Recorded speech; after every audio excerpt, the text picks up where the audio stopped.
Olá, me chamo Luiz Souza, vou falar hoje para você, né, sobre o conceito e definição, né, de personalidade, a evolução histórica também desse conceito, mas principalmente hoje vou focar no conceito de personalidade. A gente vai compreender um pouquinho sobre cada visão de cada abordagem da psicologia, tá? Para que a gente compreenda melhor, né, que a psicologia, na verdade, são psicologias, né? Existem várias formas de ver o ser humano e a gente vai perceber isso aqui. Bom, primeiramente eu queria trazer algumas perguntas, né, norteadoras, que fazem com que a gente reflita sobre o que é personalidade. Por que a gente quer estudar personalidade, tá? Por que as pessoas se comportam como se comportam, né? Outras questões, o que é verdade, o que é saúde, o que é doença, o que é felicidade, autorrealização, tá? São questões norteadoras também. Outros pontos, as pessoas costumam se comportar de um modo mais consciente ou inconsciente? Existe mente ou apenas cérebro? Somos naturalmente bons ou maus? Quem somos nós? Somos naturalmente bons ou somos naturalmente maus? Né? São reflexões que nós fazemos e polêmicas até, né? Que fazem com que a gente crie, né, divergência, às vezes, de pensamentos, enfim, sobre essas possibilidades, tá? Outro ponto, tá, que é importante: temos ou não livre-arbítrio? Você faz escolhas ou é moldado por variáveis ambientais, né, genéticas, história de vida ou a sua cultura, né?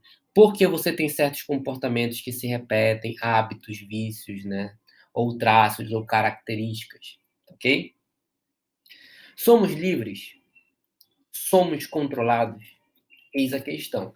Boa parte da psicologia, né, acredita que a gente é livre, responsável, autônomo, enfim. Outra parte da psicologia já acredita que a gente é totalmente, praticamente moldado por variáveis, tá? Variáveis genéticas, variáveis ambientais, história de vida e variáveis culturais. E uma outra abordagem que se chama psicanálise acredita que nós somos influenciados em boa parte pelo nosso inconsciente. Então, diante disso, a gente percebe várias visões sobre o que é humano. Não existe, né, um consenso de uma visão única. O que se tem, né, algumas abordagens com mais estudos, talvez técnicos, da parte experimental, outras mais de cunho filosófico, vamos dizer assim. E talvez essa seja a grande diferença e faz com que você opte, né, para o que faz mais sentido, seja mais significativo para você, tá? Outras questões, né? Por que pessoas interpretam de uma determinada forma e outras de forma diversa? Tá? O que há de semelhante e diferente em cada fase do desenvolvimento humano? O que te fez escolher psicologia, por exemplo, tá? Porque temos percepções diferentes, né? Aqui uma pessoa diz que é 6, outra pessoa diz que é 9, então depende muito do referencial. Uma pessoa pode falar que esse copo está meio cheio e outra pessoa meio vazio, né? Devemos ser mais positivos? Devemos ser mais negativos? O que explica o comportamento humano? O passado, o presente ou o futuro? Qual a diferença de um serial killer para uma pessoa com um transtorno de personalidade borderline? Quais os traços característicos de um depressivo ou de um transtorno de ansiedade? Por que temos percepções, características diferentes? De onde derivam essas percepções, características únicas e diferentes? Tá? Mas o que nos faz sermos iguais? Tá? Quais as características de nossa espécie que é semelhante? O que nos dá o senso de unidade? Bom, e aqui eu trago para vocês visões da psicologia, visões das principais abordagens da psicologia, né? E a gente percebe que existem diversas abordagens. Eu vou trazer as principais que são trabalhadas, né? Principalmente aqui em Belém, e principalmente acho que em todo o Brasil ou em todo o mundo são as mais populares, vamos dizer assim. Primeiramente, eu acho importante também trazer a visão da neurociência, né, sobre, por exemplo, alguns consensos que se chegaram até aqui. Claro que isso aqui são apenas alguns tópicos, e a neurociência fala de muitos outros tópicos, mas é importante a gente entender que, né, a neurociência compreende que a gente tem mais neurônios no córtex pré-frontal, que é uma área que nos difere dos outros animais, tá? E essa questão evolutiva, adaptativa, de termos mais neurônios, né, no córtex pré-frontal, é o que nos difere grandiosamente dos outros animais, que fazem a gente ter um controle maior de impulsos, um controle maior inibitório, retardar benefícios, aliás, recompensas imediatas e buscar benefícios a médio e longo prazo. Tá? Todos nós temos neurotransmissores como dopamina, serotonina, ocitocina, noradrenalina, tá? E também a neurociência chegou, né, a uma conclusão quase unânime para todas as abordagens, acredito principalmente para abordagens que trabalham mais com esse viés experimental, que quando estamos estressados ou ansiosos, aumenta o nosso nível de cortisol e adrenalina no sangue, assim como a atividade do sistema límbico e diminuição do córtex pré-frontal, tá? E a outra ideia, né, meio que filosófica da neurociência é que nós somos movidos ou pelo medo ou por uma espera de uma recompensa, ou por um reforço negativo ou por um reforço positivo, tá? Depois disso aqui a gente vai talvez falar um pouquinho melhor em psicologia experimental, vocês vão compreender melhor em psicologia experimental. A psicologia analítica junguiana, ela vai definir a ideia de inconsciente coletivo, né? Então a personalidade para ela está voltada nesses quesitos de inconsciente coletivo, de arquétipos, né? Os arquétipos são compreendidos como anima, animus, a criança, o velho sábio, mandalas, né? A ideia de criatividade, etc, ok? A fenomenologia vai ter a ideia primordial, talvez central, de que somos livres e responsáveis e devemos buscar ser autênticos e autônomos, tá? E a outra ideia é que nós não controlamos tudo e que nem tudo é previsível. Então, essa é a grande ênfase da fenomenologia como um todo, né? Que é a base de abordagens como Gestalt, terapia e ACP, abordagem centrada na pessoa, ok? A psicanálise, né, vai entender que somos em algum momento da vida castrados e vamos ser castrados, ou seja, temos limite, né? E podemos ser ou neuróticos, ou perversos, ou psicóticos. É como se isso a gente tivesse uma estrutura, né, e tivesse dentro desses parâmetros, né, neurótico, da perversão ou da psicose, tá? E Lacan vai falar que somos significantes em busca de significado. E você faz análise justamente para buscar significado dos seus significantes. Outro ponto importante para compreender, né, a psicanálise é as fases da sexualidade na infância, né? A fase oral, a fase anal, a de latência, a fase fálica, a fase genital, acabei esquecendo de colocar aí, e assim como o complexo de Édipo, que constitui fortemente a personalidade.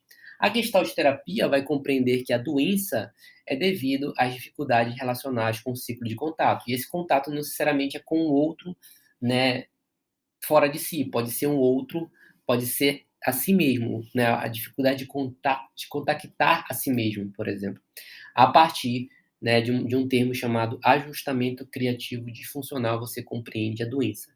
E a saúde você compreende por ajustamento criativo funcional, ok? Vamos lá. A ACP é uma abordagem. ACP significa abordagem centrada na pessoa, foi criada por Carl Rogers, tá, nos Estados Unidos, e tem a ideia primordial de que o que nos faz crescer e nos desenvolver é nossa tendência atualizante. E há algumas condições facilitadoras para isso, como a empatia, a aceitação incondicional, a congruência ou autenticidade, ok? A análise do comportamento vai compreender que todos temos os reforços universais como comida, sexo, dinheiro, elogios, oxigênio, tá? E que alguns comportamentos se repetem porque o aumento de frequência devido a um reforço pode ser positivo ou negativo, mas de maneira geral há algum reforço. Então, a partir dessa premissa, devemos reforçar comportamentos adequados e buscar extinguir os comportamentos inadequados. E com isso, né, a personalidade também vai meio que se moldando a partir desses reforços de alguns dos comportamentos e extinção de outros. tá? Então, a premissa básica filosófica é de que não há livre-arbítrio, somos sempre influenciados por variáveis genéticas, ontogenéticas, história de vida e pela cultura também. Somos sempre seres condicionados, né? Ou passíveis de condicionamento.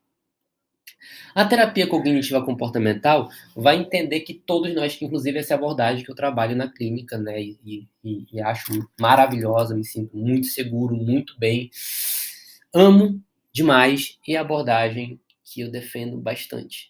Né? Então, ela tem a ideia de que todos nós temos interpretações, pensamentos, crenças a partir dos eventos barra situações que geram emoções, reações físicas e comportamentos. E tudo isso, emoções, reações físicas e comportamentos, também afetam os próprios pensamentos. Os transtornos são baseados não só no estresse ou ansiedade elevada, né, como é uma característica principal da maioria dos transtornos, vamos dizer assim, mas também por pensamentos e crenças disfuncionais, né, por distorções cognitivas. E a terapia é uma forma de transformar esses pensamentos para serem mais benéficos, realistas, funcionais e adaptativos. Aqui eu trago um quadro, né, de que o evento cria uma avaliação cognitiva, essa avaliação cognitiva gera uma emoção, essa emoção também gera uma avaliação cognitiva, essa emoção gera um comportamento que gera um novo evento, e esse comportamento também gera uma avaliação cognitiva. Outro ponto muito importante, e eu amo falar sobre isso, é que todos nós temos distorções cognitivas, erros cognitivos, que podem ser corrigidos e transformados a partir de uma neuroplasticidade. Inclusive, neuroplasticidade, né, é essa transformação dos neurônios, né, em novos neurônios. É você conseguir moldar o seu cérebro a partir das experiências. As distorções vêm de crenças nucleares, né? Vêm de crenças intermediárias e crenças nucleares, como crenças de desvalor, crenças de desamor e crenças de desamparo. E a psicologia positiva vai ressaltar o papel das emoções positivas e do senso de autoeficácia para a saúde e qualidade de vida das pessoas. Né? Vai fazer com que a gente entenda que a gente precisa reforçar essa ideia de autoeficácia, da pessoa sentir eficaz, capaz de realizar. Tá? Então, o terapeuta ou qualquer pessoa que trabalha em qualquer área utilizando esses meios, essas premissas da psicologia positiva, vai ter que ter como ideia principal a ideia da pessoa, do outro, fazer com que o outro se sinta capaz, tá? Entre em contato com essas emoções positivas, tá? Seja vivência, seja conquistas, seja vitórias, né? Enfim. A logoterapia compreende que a principal motivação do ser humano é de encontrar o sentido, seja na vida, no trabalho, na dor, no amor e na morte. Né? E valoriza a importância de sermos voltados para o futuro, numa realização de um projeto que tenha sentido e responsabilidade pautado em valores para que a autorrealização nos encontre. Né? A gente não vai atrás da autorrealização. A autorrealização chega a nós a partir dessa responsabilidade de encontrar este sentido. Bom, boa parte da psicologia acredita que a gente é livre e responsável, outra parte acredita que nós somos influenciados, aliás, controlado por variáveis ambientais, e outros estimulam a ideia de que o inconsciente influencia quase totalmente nossa vida. Por isso que a gente fala psicologias, né? Porque uma parte também acredita que a personalidade é influenciada por um passado, pelo nosso passado, né, como a psicanálise e a análise do comportamento. Já abordagens fenomenológicas como a Gestalt, a CP, vão focar nessa ideia do aqui e agora, a personalidade como estados, como devia ser, como transformação constante, nunca no estado fixo, tá? E a logoterapia vai centrar a sua ideia de personalidade focada sempre no futuro, essa ideia de que a gente está sempre encontrando sentidos, tá? E esse futuro é o guia do ser. Bom, outro ponto importante também é que tem algumas abordagens que estudam mais o que faz o ser humano adoecer, né? E